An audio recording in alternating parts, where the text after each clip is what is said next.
சென்னை தாம்பரத்தில் சுரங்க நடைபாதை அமைக்கப்படாததால் உயிருக்கு ஆபத்தான நிலையில் ரயில் இருப்பு பாதையை கடந்து செல்லும் அவலநிலை தொடர்கிறது.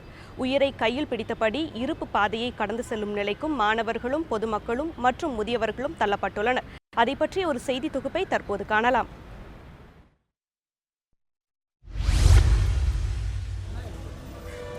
சென்னையின் பிரதான நுழைவாயிலாக உள்ளது காஞ்சிபுரம் மாவட்டத்தில் உள்ள தாம்பரம். கிழக்கு தாம்பரத்தின் பகுதிகளான கணபதிபுரம், சேலையூர், ஆனந்தபுரம், ஆதிநகர் போன்ற பகுதிகளில் இருந்து மேற்கு தாம்பரத்தின் பகுதிகளான முடிச்சூர், கடப்பேரி, சானட்டோரியம், அரங்கநாதபுரம் உள்ளிட்ட பகுதிகளுக்கு ஆயிரக்கணக்கான மக்கள் சென்று வருகின்றனர். இரு பகுதிகளையும் பிரிக்கும் ரயில் பாதையில் சுரங்கப்பாதை அமைக்கப்படவில்லை என்பதால் மாணவர்களும் அலுவலகம் செல்வோரும் ஆபத்தான வகையில் இருப்பு பாதையை கடந்து செல்லும் நிலைக்கு தள்ளப்பட்டுள்ளனர். மேற்குலேருந்து ஈஸ்ட் தாம்பரத்துக்கு எந்த ஒரு நடைபாதையும் இல்லை. ட்ராக் வழியாக தான் நடந்து வரணும். ட்ராக் வழியாக நடந்து வர சொல்ல ஆக்சிடென்ட் பல ஏற்படும். நாங்கள் ரொம்ப ஜாக்கிரதையாக வரணும். நைட்டில் லைட்டு கூட இல்லை இந்த பக்கம் வர்றதுக்கு. அதனால் ட்ரெயின் எதிரில் வந்தால் கூட தெரியாது. பஸ் ஸ்டாண்ட் அங்கே இருக்குது. ஆனால் அங்கேருந்து இங்கே இறங்கி வரதுக்கு ரொம்ப கஷ்டமாக இருக்குது. ட்ராக் கிராஸ் பண்ணி வரும்.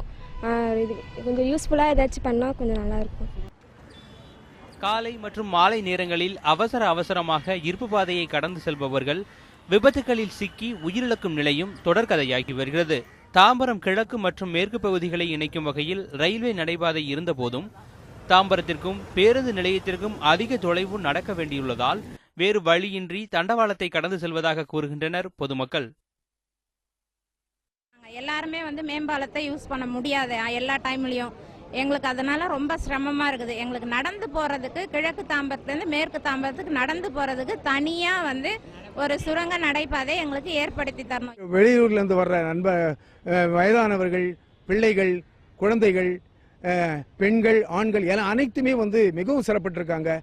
இதற்கு ஏறக்குறைய ஒரு 6 மாதத்திற்கு முன்ன மக்கள் எல்லாம் சேர்ந்து கூட ஒரு பெரிய அளவில் போராட்டம் எல்லாம் கூட எந்த விதமான கையெழுத்து இயக்கம் எல்லாம் நடத்தி கூட எந்த விதமான பலன்களும் ஜனங்களுக்கு சேரல. தாம்பரம் மக்களின் கோரிக்கையின்படி தாம்பரம் கிழக்கு பகுதியையும் மேற்கு பகுதியையும் இணைக்கும் சுரங்கும் பாதையில் தற்காலிக நடைபாதை அமைக்கப்பட உள்ளதாக கூறுகிறார் நகர்மன்ற தலைவர் திரு மா கரிகாலன்.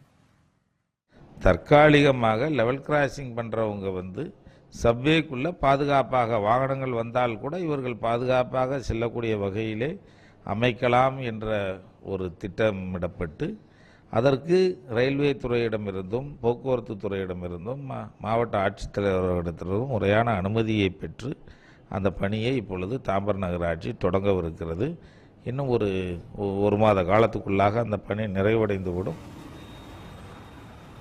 தாம்பரத்தில் சுரங்க நடைபாதை அமைத்து தர மத்திய மாநில அரசுகள் நடவடிக்கை எடுக்க வேண்டும் என்பதே மாணவர்கள் மற்றும் பொதுமக்களின் கோரிக்கையாக உள்ளது. இதுபற்றி கருத்து தெரிவித்துள்ள தெற்கு ரயில்வே அதிகாரி ஒருவர் 2 கோடி ரூபாய் மதிப்பில் பாதசாரிகளுக்கான தனி சுரங்கப்பாதை அமைக்கும் திட்ட அறிக்கை உயர் அதிகாரிகளிடம் சமர்ப்பிக்கப்பட்டு விட்டதாக கூறினார்.